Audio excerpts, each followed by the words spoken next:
শুভ সন্ধ্যা। বেনারসের দ্বিতীয় দিনে আমরা গিয়েছিলাম বিশ্বনাথ দর্শনে। বিশ্বনাথ দর্শন করার দুটো প্রধান উপায়, এক হচ্ছে সাধারণের লাইন, দ্বিতীয়ত আপনি সুগম দর্শনের টিকিট কেটে রাখতে পারেন।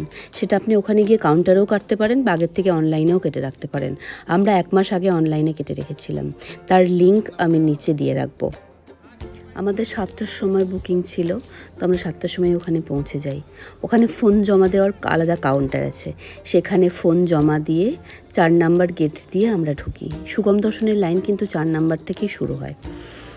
আর তাছাড়াও আপনারা মঙ্গল আরতি, শয়ন আরতি এগুলোও বুক করতে পারেন। একটা গুরুত্বপূর্ণ কথা, বিশ্বনাথ মন্দির দর্শনের সময় কোনো রকম প্রসাধন সামগ্রী যেমন টিপ, লিপস্টিক এই জাতীয় জিনিস রাখবেন না।